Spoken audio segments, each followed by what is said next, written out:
What's going on, everybody? It's Ricky with Video Homicide, and today we're going to be taking a look at a film that I've been long awaiting since the year 2017, and that film is Godzilla vs. King Kong, or Godzilla vs. Kong.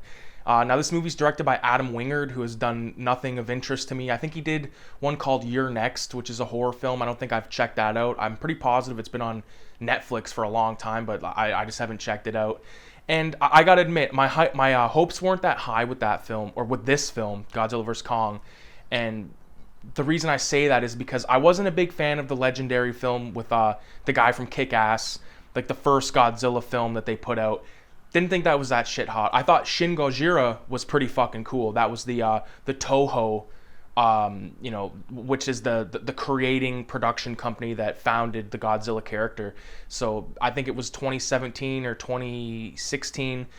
It was right after the legendary film came out. Boom, they put out Shin Gojira. Like I said, I really liked it. And then a couple of years back, they put out a movie called Godzilla Godzilla Kingdom of the Monsters or some shit like that, where it had King Ghidorah and it had a couple other sort of, I think Mothra was in there. Like, it was a pretty forgettable film for me. Like, I've said this in the past.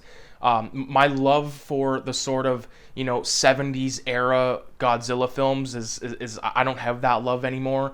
When it comes to Godzilla, with me, the character, I love the original, unfucked with version of the film Gojira from, I believe, 1954, but before 1956, when the Americans went in there and inserted Raymond Burr and gave it a different sort of narrative, which I just didn't like. So the original film from 54 I love, and then the films of the 90s up are the ones that I like because, I just feel like they're less kid friendly, if that makes sense. I'm not a fan of like the whole sort of like cartoony shit, and even the fights were kind of cartoony, whereas in the 90s and early 2000s they were pretty, I think they were much better. Like, I'm a big fan of Godzilla 2000, Godzilla vs. Space Godzilla, like all those ones that are peppered throughout the 90s. I don't know what era that would be considered, but I just think those ones are far superior than the ones of the 70s. And if there are any, I think there are a few in the 60s. Matter of fact, I think that Godzilla vs. King Kong, the original, came out in about 1963-64. But here we go. We got Godzilla vs. King Kong, and I just could not really wait for it to end at a certain point. Like, I watched it with my brother, who is got a very expansive film knowledge at this point. Like, he's only 22, but I've shown him so much stuff. He's watched it on his own. So we both sat down with this with, I think both kind of low standards or low expectations, and that's what we got, because we got the girl from Stranger Things, which was in the last one, which I totally forgot about. Didn't like her. Okay, I can't get into that actress work other than the Stranger Things stuff. Like, when I see her, like, she's typecast forever for me. She's always going to be 11, which that show, to me, they should have ended in season 1, but I digress.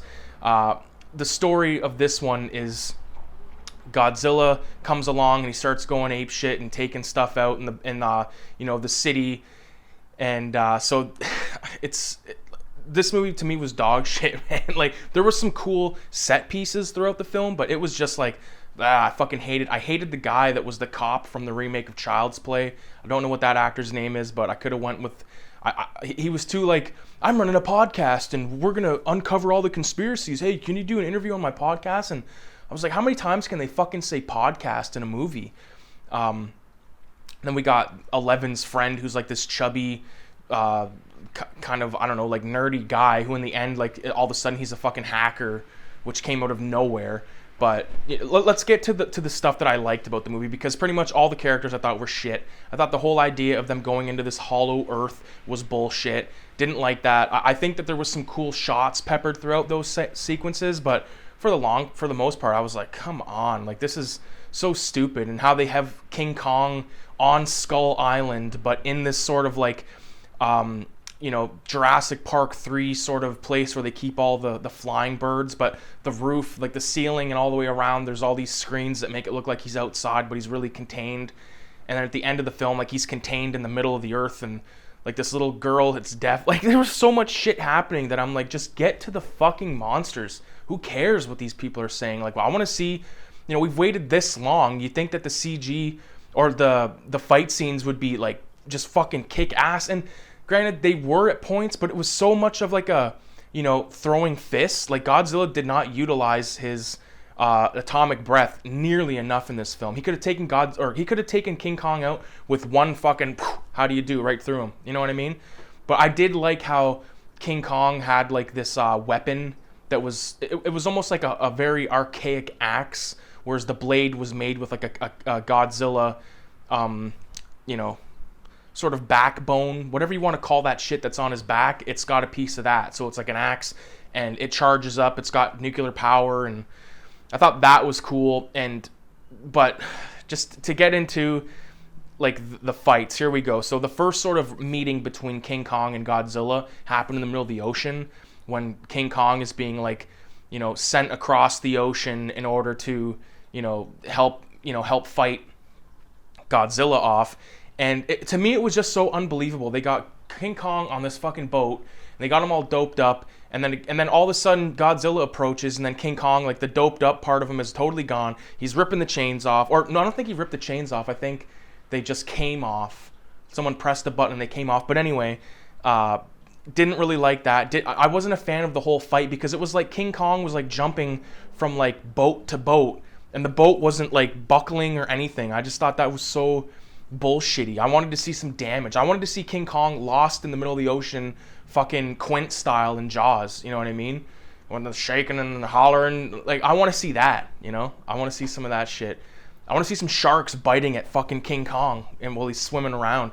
But Godzilla in that scene was pretty much lackluster to me, because like he was kind of fighting him, and then they kind of stopped, and then he just swam away, and it was like, this is a fucking movie for King Kong fans. I wouldn't call this a Godzilla movie. It's more of a King Kong movie. And the end scene, or like the final fight, I thought was ridiculous. But one thing that we did get that was kind of cool was a Mecha Godzilla. And I'd heard there was going to be rumors that there was going to be another monster in this film, and it was Mecha Godzilla. And I liked the way they were running him.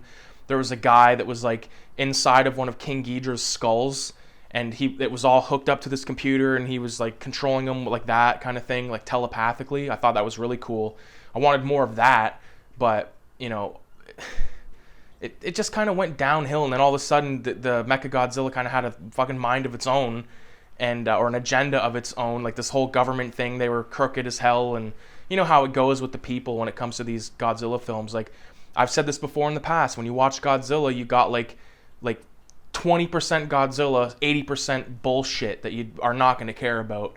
And in this film, it was like 10% stuff I cared about, 90% could just go out the fucking window. But and one like when they got into the fight in the city, which was Hong Kong, I thought it wasn't fitting. I thought it should have been in Japan, but since Godzilla's a Japanese monster, but whatever. There's a scene where they're fighting, and then King Kong, like, his shoulder gets sort of dislocated, and then he slams it against the side of this building. Me and my brother looked at each other, and we said, "Who's he, fucking Riggs?" Like, at the exact same time we said this. So if you're a Lethal Weapon fan, you'll know that in Lethal Weapon Part 2, Riggs sort of dislocates his shoulder and then puts it back together sort of as a bet, and then later on in the film it comes useful to him again. But that was about, to me, the best part is when King Kong did the Riggs, and then Mechagodzilla, and then like some of the Mechagodzilla, and then some of the Godzilla stuff was cool. But other than that, I would say watch it if you want to see some cool set pieces. But other than that, if you're there for a story, like a solid story, no, go watch something else. Go watch Colors. All right, go watch Videodrome if you want to watch awesomeness. So with that being said, I appreciate everybody for sticking around watching the videos, and I will be talking to you very shortly. So with that being said, happy Easter. We've just went back into lockdown here in Ontario, so we'll hope for the best.